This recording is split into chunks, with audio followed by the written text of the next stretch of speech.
গাজীপুরের শ্রীপুরের বড়মি মধ্যপাড়া গ্রামে স্ত্রীকে ৩ দিন নির্যাতনের পর হত্যার অভিযোগ উঠেছে মাদকাসক্ত স্বামী, শ্বশুর ও শাশুড়ির বিরুদ্ধে।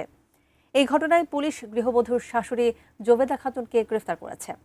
স্বামী ও শ্বশুর ঘটনার পর থেকে পালিয়ে রয়েছে। গাজীপুরের শ্রীপুর থেকে এনামুল হক আকন্দের পাঠানো তথ্যচিত্রে ডেস্ক রিপোর্ট। আম্মুকে মারছে, জামাই নির্যাতন করতো বিয়ে হওয়ার পরের থেকে।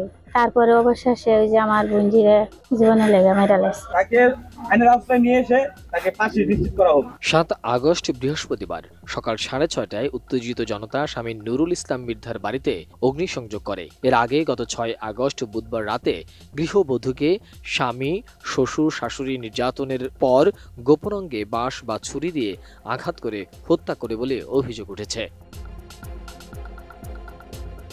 নিহত গৃহবধূ সুইটি আক্তার নিশি ময়মনসিংহের গফুরগাঁও উপজেলার পাগলা থানার চাকুয়া গ্রামের আফসারুল ইসলামের মেয়ে। অভিযুক্ত স্বামী নুরুল ইসলাম মৃধা উপজেলার বর্মি মধ্যপাড়া গ্রামের শাহজাহান মৃধার ছেলে।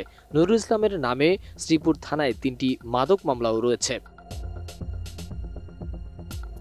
নিহত স্বজনরা বলছে, প্রায় ১.৫ বছর আগে সুইটি আক্তার নিশির সাথে নুরুল ইসলামের বিয়ে হয়েছিল। আম্মুকে মারছে। আমার বোনের মেয়ে বিয়ে হয়েছে বর্মি, জামাই নির্যাতন করতো বিয়ে হওয়ার পরের থেকে। অশান্তি করতো, বাচ্চা নিছে, বাচ্চা ফেটে নিয়ে মাইর দূর পারছে।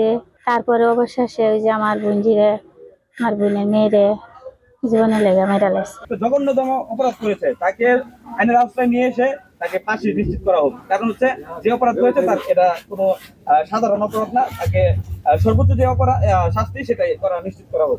মোনালিসা হেভি ফ্লো 15 পিস প্যাকেটের সাথে 8 পিসের একটি প্যাকেট একদম ফ্রি।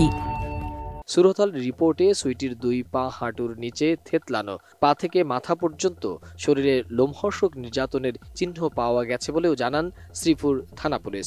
বর্মি ইউনিয়নের মধ্যপাড়া, সেখানে স্বামী কর্তৃক এক গৃহবধূকে নির্যাতনের অভিযোগে নির্যাতন করে মারধর করা হয়েছে এবং হত্যা করা হয়েছে। এই সংবাদের প্রেক্ষিতে ঘটনাস্থলে যাই।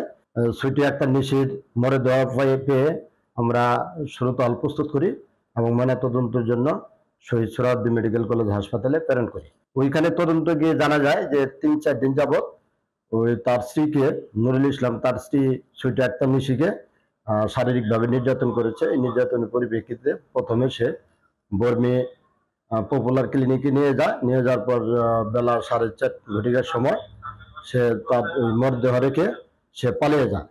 পরবর্তী ঘটনার পরিপ্রেক্ষিতে আমরা সবার সাথে জিজ্ঞাসাবাদ করে জানতে পারি যে তার যে নুরুল ইসলামের যে স্ত্রী, তাকে মারধরের অভিযোগে তার শ্বশুর এবং শাশুড়ি এবং নুরুল ইসলাম জড়িত থাকা, সেখানে তার শাশুড়ি জোবেদা খাতুনকে আটক করা হয়েছে। এই বিষয়ে মামলা প্রক্রিয়াধীন।